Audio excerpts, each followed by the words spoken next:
సాయి శివాని భక్తి పాటలు. సాయి శివాని భక్తి పాటలు. Please like, share, comment, subscribe to my channel. ఓం శ్రీ మహాగణాధిపతయే నమః. ఓం శ్రీ గురుభ్యో నమః. ఓం శ్రీ మాత్రే నమః. దేవి భాగవతంలో దశమ స్కంధంలోకి అడుగు పెడుతున్నాం ఈరోజు. సౌనకాది మహామునులారా, శ్రద్ధగా వింటున్నారు కదా. నారదుడు మరికొన్ని ప్రశ్నలు వేశాడు అంటూ సూతుడు తన కథనం నడిపించాడు. నారాయణ మహర్షి, దుర్గాదేవి మహిమలు, పూజాక్రమము తెలుసుకున్నాను. మన్వంతరాలన్నింటా ఆ మహాదేవి ఉంటుంది అన్నావు. ఏ ఏ రూపాలతో ఉంటుంది? ఎలా ప్రాదుర్భవిస్తుంది? ఎలా పూజిస్తే ఏ కోరికలు తీరుస్తుంది? తెలియజెప్పి నా వంటి భక్తులను అనుగ్రహించు అని నారదుడు అభ్యర్థించాడు. నారాయణ మహర్షి మునుపటిలాగానే మందహాసం చిందించి, నారద, సకల పాపాలను తొలగించి సర్వ సంపదలు కలిగించే దేవీ చరితం ఎంత చెప్పినా తరగదు, ఎంత విన్నా తృప్తి కలగదు. మంచి ప్రశ్నలు వేశావు, వివరిస్తున్నాను ఆలకించంటూ కొనసాగించాడు. వింధ్యవాసిని గురించి తెలుసుకుందాం. శ్రీహరి నాభిపద్మం నుంచి బ్రహ్మదేవుడు ఆవిర్భవించాడు. ఆయన జగన్నిర్మాత, సృష్టికర్త, లోక పితామహుడు, చతుర్ముఖుడు. ఆ పరమేష్ఠి నుంచి స్వయంభువ మనువు మానసపుత్రుడుగా అవతరించాడు. ఆ మనువుకి ధర్మపత్నిగా ధర్మస్వరూపిణి శతరూప ఆవిర్భవించింది. కొంతకాలం గడిచాక క్షీర సముద్ర తీరంలో పరమ పావన ప్రదేశంలో తపస్సు చేయనారంభించాడు. మహాభాగ్యప్రద దేవిని ఆరాధించాడు. మట్టితో దేవీమూర్తిని తయారు చేసి ఉపాసించాడు. వాణీబీజ సహితంగా మహామంత్రాన్ని మనస్సులో జపించసాగాడు. నిరాహారుడై శ్వాసను బంధించి ఒంటి కాలి మీద వర్షంలో నిలిచి 100 ఏళ్లు తపస్సు చేశాడు. కామక్రోధాలను జయించాడు. నిరంతరం దేవి పాద పద్మాలనే హృదయంలో ధ్యానిస్తూ స్థావరమైపోయాడు. అమ్మవారికి అనుగ్రహం కలిగింది, దర్శనమిచ్చింది, వరం కోరుకోమంది. ఆ మహారాజు ఆనందపరవశుడయ్యాడు. అమరులకైనా అందరి వరాలు అడిగాడు. దేవి, జయము జయము, విశాలాక్షి, సర్వాంతర్యామి, మాన్య, పూజ్య, జగన్మాత, సర్వమంగళ, జయము జయము. బ్రహ్మదేవుడు లోకాలను సృష్టించగలుగుతున్నాడన్నా, శ్రీహరి పరిపాలిస్తున్నాడన్నా, హరుడు సంహరించగలుగుతున్నాడన్నా, ఇంద్రుడు ముల్లోకాలను శాసిస్తున్నాడన్నా అంతా నీ కృపా కటాక్షమే. దిక్పాలకులతో సహా అందరూ నీ అంశలే. నీ వల్లనే వారంతా శక్తిమంతులవుతున్నారు. అటువంటి నువ్వు నాకు వరమిస్తానంటే నా జన్మ ధన్యమయ్యింది.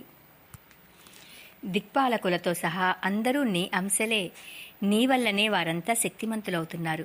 అటువంటి నువ్వు నాకు వరమిస్తానంటే నా జన్మ ధన్యమయ్యింది. నాదొక్కటే వరం. బ్రహ్మ మానసపుత్రుడుగా నేను చెయ్యబోయే సృష్టి నిర్విఘ్నంగా కొనసాగుగాక. నేను జపించిన నీ మంత్రాన్ని ఎవరు ఉపాసించినా వారికి సత్వరంగా సకల సిద్ధులు కలుగుగాక. ఈ సంవాదాన్ని విన్నా, చదివినా భుక్తి ముక్తులు లభించుగాక. జాతి స్మరత్వం, వక్తృత్వం, సౌష్ఠవం, జ్ఞానసిద్ధి, కర్మ మార్గ సంసిద్ధి కలుగుగాక. పుత్ర పౌత్రాదులతో వంశాభివృద్ధి జరుగుగాక. మహాదేవి వరాలనన్నింటినీ అనుగ్రహించింది. నీ రాజ్యం నిష్కంటకమగుగాక. నీ పుత్రులు వంశకరులగుదురుగాక. నీ భక్తి నిశ్చలంగా నిలిచి ముక్తినిచ్చుగాక అని ఆశీర్వదించి స్వయంభువ మనువు చూస్తుండగానే వింధ్య పర్వతాలకు వెళ్ళిపోయింది. నారదా, వింధ్యాద్రిని నువ్వు ఎరుగుదువు కదా. ఒకప్పుడు ఆకాశానికి ఎదిగి సూర్యుడి రథాన్ని అడ్డుకుని గమనాన్ని నిరోధించిన మహాపర్వతం. ఆ పర్వతం మీద అమ్మవారు నివసిస్తుంది కనుకనే వింధ్యవాసిని దేవి అనే పేరు ఏర్పడింది. నారాయణ మహర్షి మాటలుగా సూతుడు ఈ విషయాన్ని చెప్పేసరికి వింటున్న సౌనకాది మహామునులకు వింధ్య పర్వతం కథ తెలుసుకోవాలి అనిపించింది. సూత మహర్షి, వింధ్యాచలం ఏమిటి? ఆకాశానికి ఎదగడం ఏమిటి? సూర్యరథాన్ని ఆపడమేమిటి? ఎందుకు ఆపినట్టు? ఇవన్నీ చాలా వింతగా ఉన్నాయి. అలా ఎదిగిపోయిన పర్వతాన్ని మళ్ళీ ఎవరు కుదించారు? అంతా వివరంగా చెప్పు. నీ ముఖ చంద్రమండలం నుంచి జాలువారుతున్న ఈ దేవీ చరితమనే అమృతాన్ని ఎంత గ్రోలినా తృప్తి తీరడం లేదు. సవిస్తరంగా తెలియజేయని అభ్యర్థించారు. ఇక వింధ్యాచల వృత్తాంతం గురించి తెలుసుకుందాం. మహామునులారా, పర్వతాలలోకెల్లా గౌరవాస్పదమైనది వింధ్య పర్వతం. దట్టంగా అడవులు, మహావృక్షాలు, ఫల పుష్పభరితంగా లతలు, పొదలు, వరాహ మహిష వ్యాఘ్ర శార్దూల వానర శశక వృక్ష శృగాలాది జంతువులు, అంటే ఎలుగుబంటి, నక్క ఇట్లాంటి జంతువులు, శుక శారికాది పక్షులు, అన్ని ప్రాణులకు తుష్టిని పుష్టిని కలిగించే మహాపర్వతం, నదీనద జలాలతో, ఇసుక తిన్నెలతో, దేవ గంధర్వ కిన్నెర కింపురుషాప్స రజోతాలను ఆకర్షించే గిరిరాజం. లీలా వినోదంగా లోకాలన్నీ పర్యటించే నారదుడు ఒకనాడు వింధ్యాద్రికి వచ్చాడు. వింధ్యుడు ఎదురేగి అర్ఘ్యపాద్యాది అతిథి సత్కారాలు జరిపి సముచితాసనం మీద కూర్చోబెట్టి కుశల ప్రశ్నలు వేశాడు. దేవర్షి, ఎక్కడి నుంచి ఎక్కడికి వెళుతూ ఇక్కడికి వచ్చావు? నీ రాకతో నా మందిరం పావనమయ్యింది. సూర్యుడిలా నిరంతరం నువ్వు సంచరిస్తూనే ఉంటావు. నీ సంచారం ప్రాణికోటికి అభయప్రదం. మహానుభావా, సృష్టిలో నీకు తెలియని వింతలు విడ్డూరాలు ఉండవు. అటువంటి అపూర్వము అద్భుతావహము వృత్తాంతమేదైనా ఒకటి చెప్పి చెవులకు విందు చెయ్యి అన్నాడు. వింధ్యాద్రి, నేనిప్పుడు బంగారు కొండ మేరుపర్వతం నుంచి వస్తున్నాను. ఆ శిఖరం మీద ఇంద్రాగ్ని యమ వరుణ లోకాలున్నాయి. అష్టదిక్పాలకులకు భవనాలున్నాయి. అవి భవనాలంటే భవనాలా? సకల భోగాలకు భువనాలు అని చెప్పి నారదుడు గట్టిగా నిట్టూర్చి ఊరుకున్నాడు. అదేమిటి దేవర్షి, అలా నిట్టూర్చావు? కారణం ఏమిటి అని సంభ్రమంగా అడిగాడు వింధ్యాద్రి. నారదుడికి ముఖం విప్పారింది. అద్రిరాజా, ఏం చెప్పమంటావు? హిమవంతుడున్నాడా? పార్వతీదేవికి తండ్రి, శివుడంతటి వాడికి మామగారును కదా. ఆ శివుడి సంబంధంతో హిమవంతుడు పరమ పూజ్యుడయ్యాడు. అలాగే కైలాసమును, అది శివుడికి సాక్షాత్తు నివాస భవనమాయే. పూజ్యుడయ్యాడు, పాప వినాశకుడనే కీర్తి పొందాడు. ఇలాగే నిషధ, నీల, గంధమాదనాదులు ఏవేవో ప్రత్యేకతలతో మన్ననలు అందుకుంటున్నాయి. ఎవరి గౌరవం వారికి దక్కుతోంది. బాగానే ఉంది.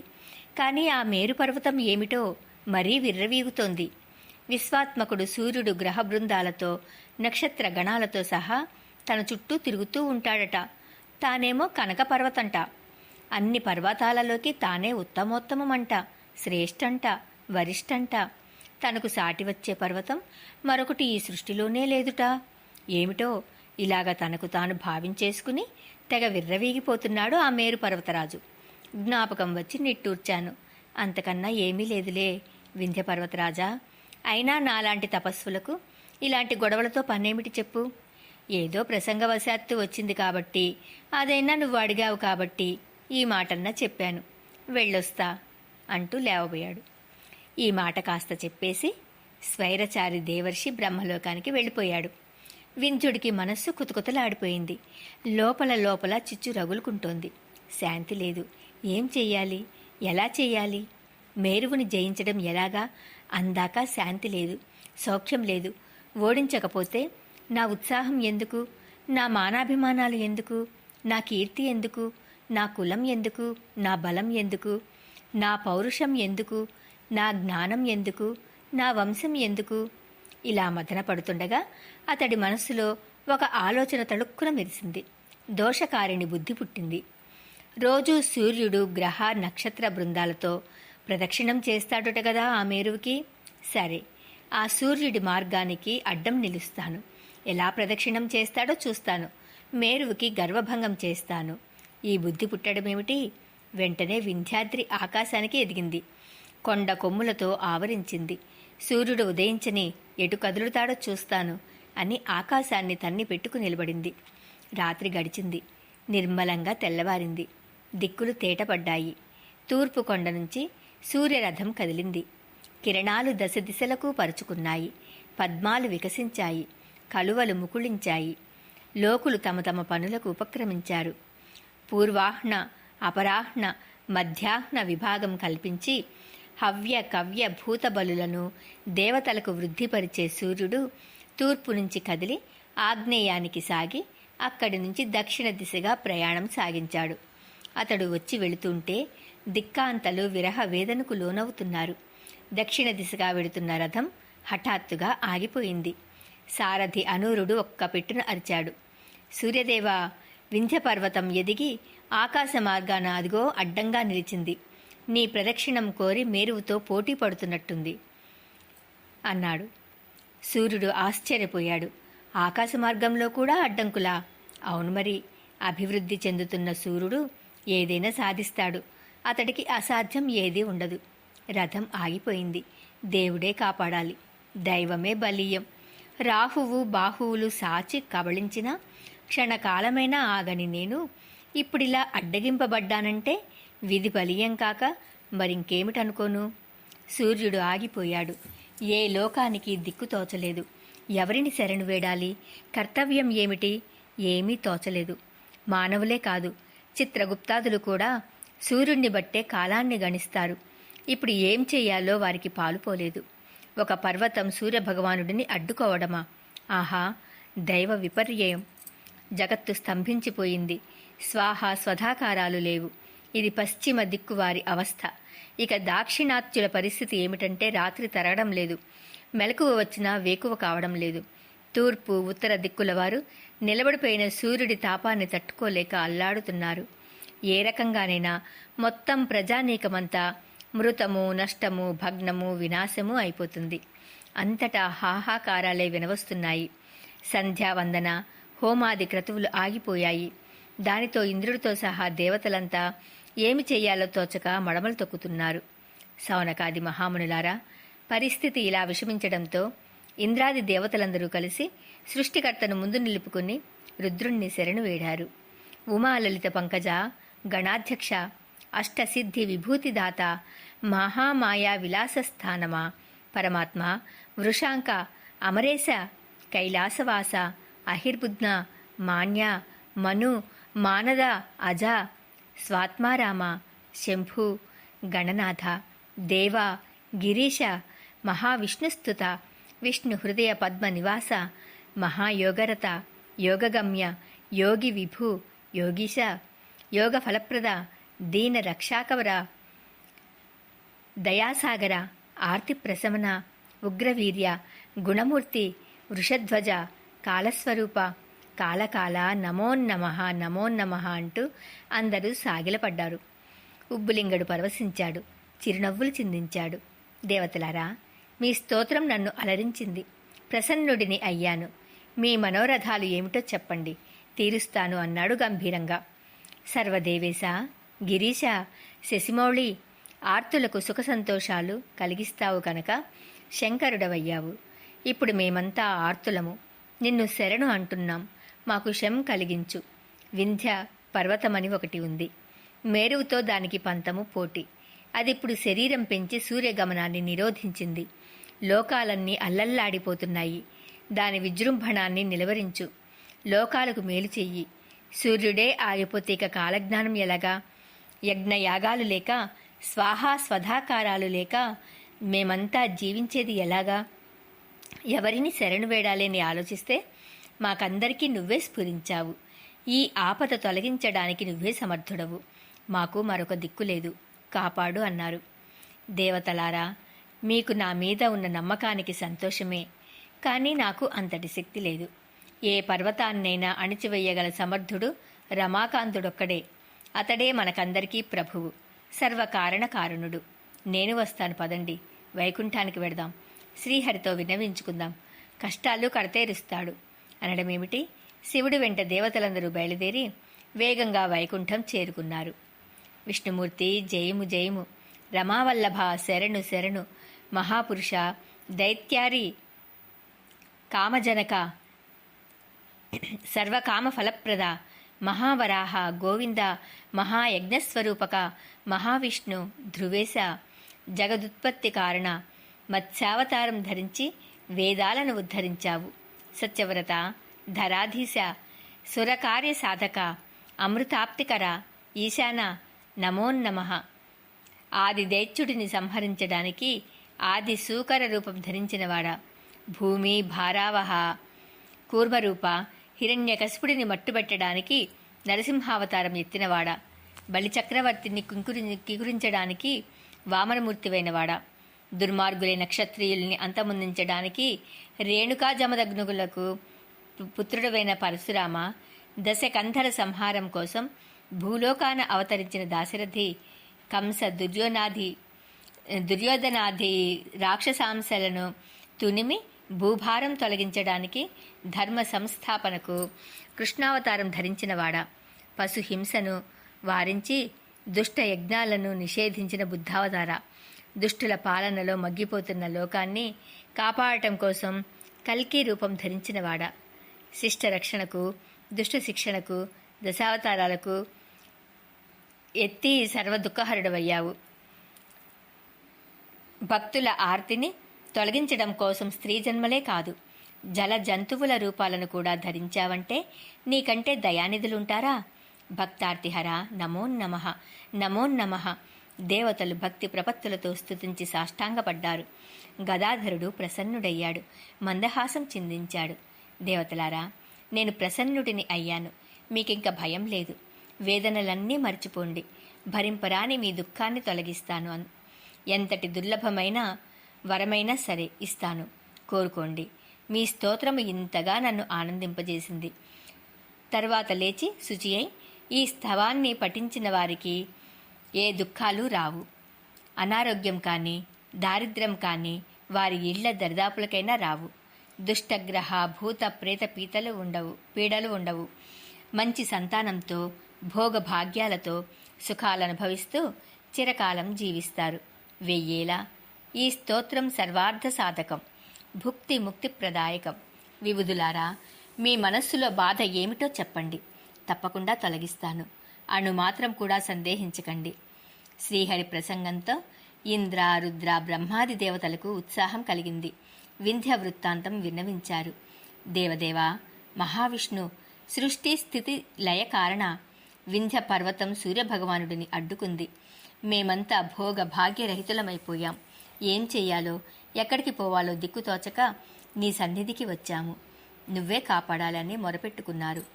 దేవతలారా, చరాచర జగత్తుకంతటికీ కన్నతల్లి శ్రీమన్మహామాత. ఆ దేవిని నిరంతరం అర్చించే అగస్త్య మహర్షి వారణాసిలో ఉన్నాడు. మహా తేజస్వి. అతడు వింధ్య గర్వాన్ని అణగొడతాడు. ముక్తిధామమైన ఆ కాశీకి వెళ్ళి అగస్త్యుణ్ణి అభ్యర్థించండి. విష్ణుమూర్తి చెప్పిన ప్రకారం దేవతలందరూ కాశీకి వెళ్లారు. భక్తియుక్తులై మణికర్ణికలో సచేల స్నానాలు చేశారు. దేవ పితృ తర్పణాలు విడిచిపెట్టారు. దాన ధర్మాలు చేశారు. అగస్త్యుడి ఆశ్రమం చేరుకున్నారు. ప్రశాంతమైన వాతావరణం, గుబురుగా ఎదిగిన చెట్లు, మయూర సారస హంస చక్రవాకాలు గుంపులు గుంపులుగా సంచరిస్తున్నాయి. వ్యాఘ్ర శార్దూలాది క్రూర మృగాలు సైతం నిశ్శబ్దంగా ప్రసన్నంగా తపస్సుల్లాగా ఉన్నాయి. కుటీరంలో మహర్షి ధ్యానంలో కూర్చుని ఉన్నాడు.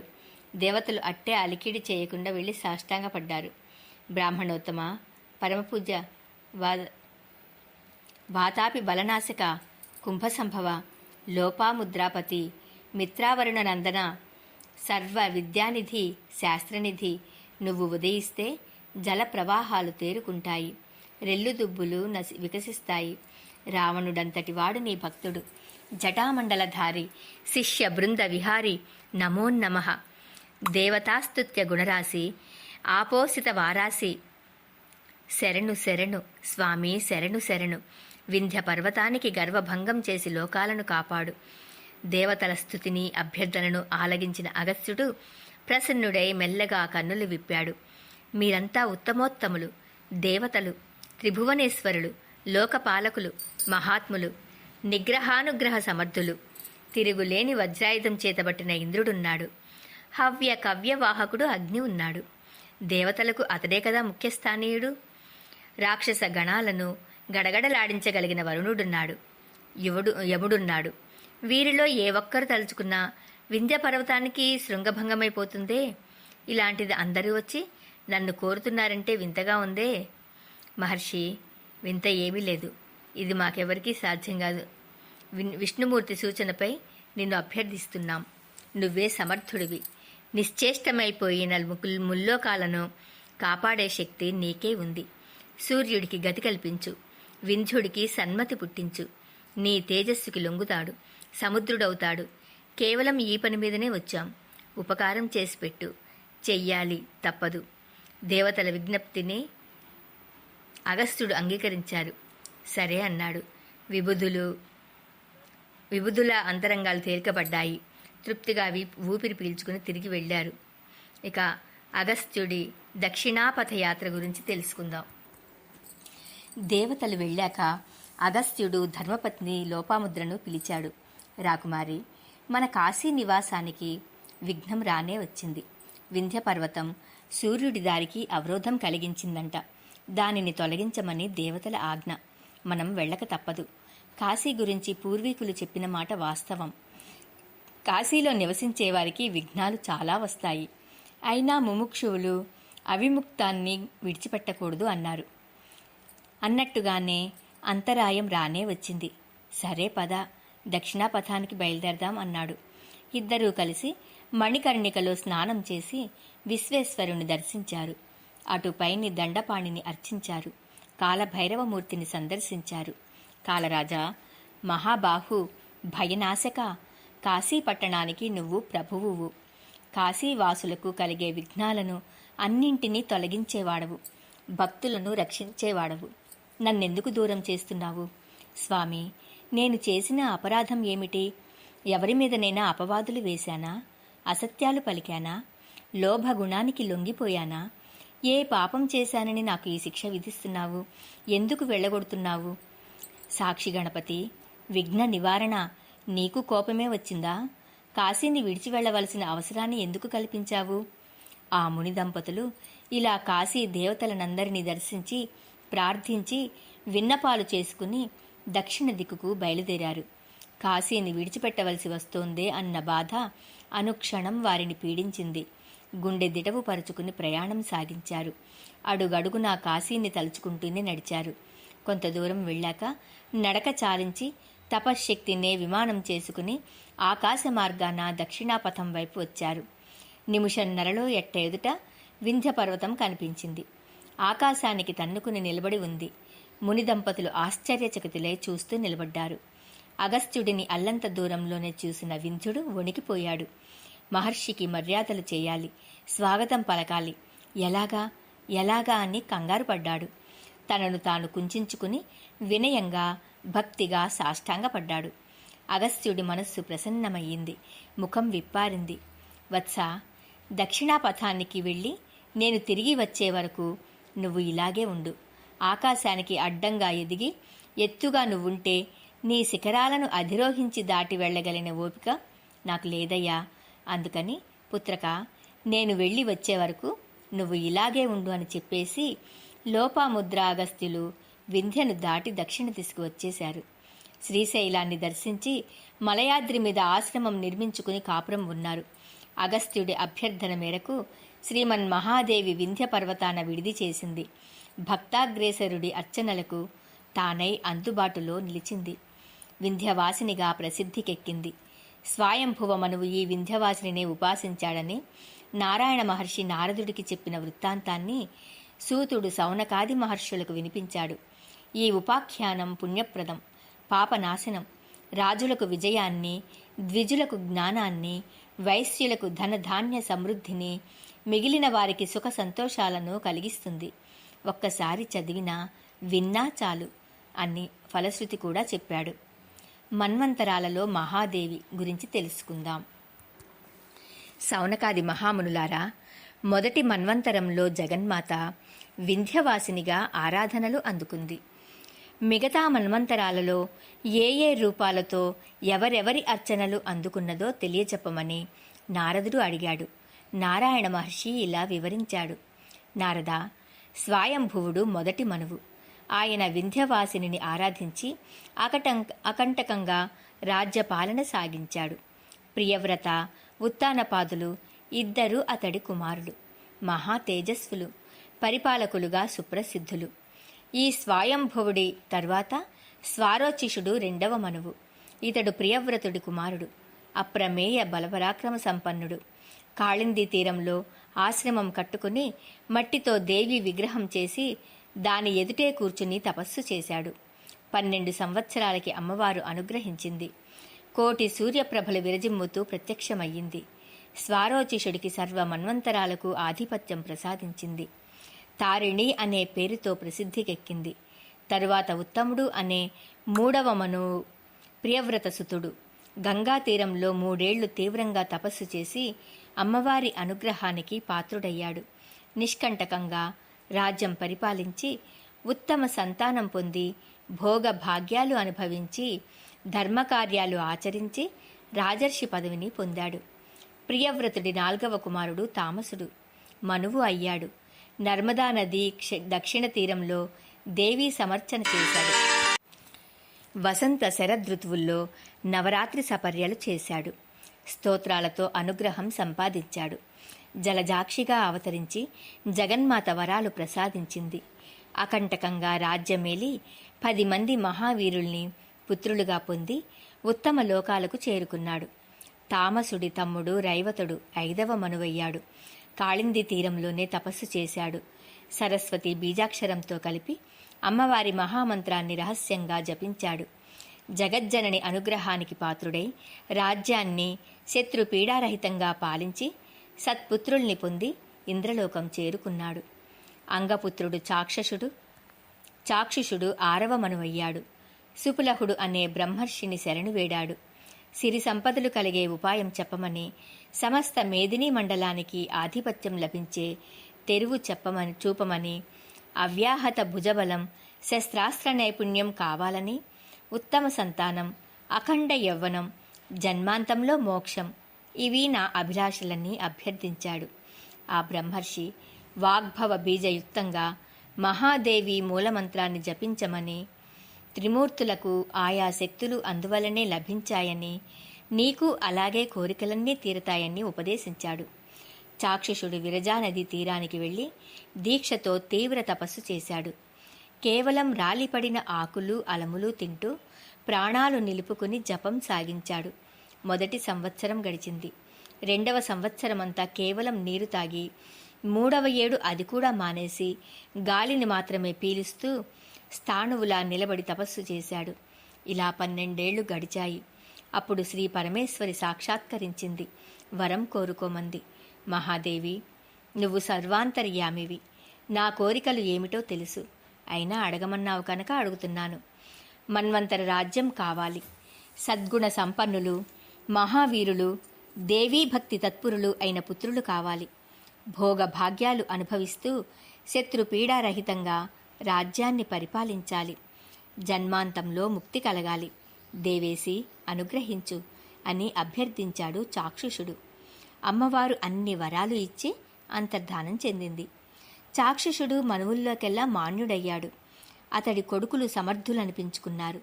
మన్వంతర కాలం రాజ్యం చేసి చాక్షుషుడు దేవీ ప్రసాదం వల్ల ముక్తి పొందాడు. నారద, వైవస్వతుడు 7వ మనువు, సావరణి 8వ మనువు. వీరిద్దరూ దేవీ సమర్చనతోనే మన్వంతరాలకు అధిపతులయ్యారు. వీరిలో సావరణిది జన్మాంతరారాధన. అందుకని పుట్టుకతోనే మన్వంతరపతి అయ్యాడు. ఈ కథ ఏమిటంటే, మనుసావరిణి సురధుడు దేవీ మహత్యం గురించి తెలుసుకుందాం. స్వారోచిష మన్వంతర కాలంలో చైత్రవంశంలో సురధుడు అనే మహారాజు ఉండేవాడు. సుప్రసిద్ధుడు, బల పరాక్రమశాలి, గుణగ్రాహి, ధనుర్ధారి, స్వయంగా కవి. ధనం సంపాదించిన దాన్ని యాచకులకు పంచిపెట్టడం రెండూ తెలిసినవాడు. సర్వశస్త్రాస్త్ర కుశలుడు. ఒకనాడు శత్రువులంతా కూడబలుక్కుని దండెత్తి వచ్చి ఇతడి రాజధానిని చుట్టుముట్టారు. అభిమానధనుడు సురథుడు సైన్య సమేతుడై ప్రాకారం దాటి వచ్చి యుద్ధానికి తలపడ్డాడు.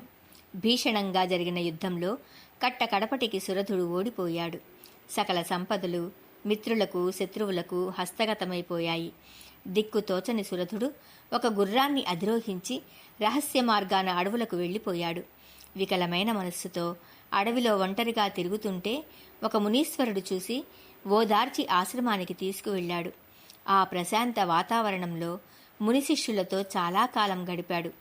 ఒకరోజున ఆ మునీశ్వరుడు పూజ ముగించే సమయానికి సురధుడు వెళ్ళి నమస్కరించాడు. మునీశ్వరా, ఎంతకీ దుఃఖం వదలడం లేదు. మనస్సుని బాధిస్తూనే ఉంది. తత్వం తెలిసినా దుఃఖాన్ని జయించే ప్రజ్ఞ కరువయ్యింది. శత్రువులు ఓడించారు, రాజ్యం అపహరించారు. అయినా ఎందుకునో వాళ్ల పట్ల ద్వేషం కలగటం లేదు, కోపం రావడం లేదు. స్ఫుటంగా మమకారమే కలుగుతోంది. అలాగని దుఃఖం తొలగిపోతోందా అంటే అది లేదు. ఇదంతా విచిత్రంగా ఉంది. ఏం చేయను? ఎక్కడికి వెళ్ళను? మనశ్శాంతి లభించే మార్గం ఏమిటి?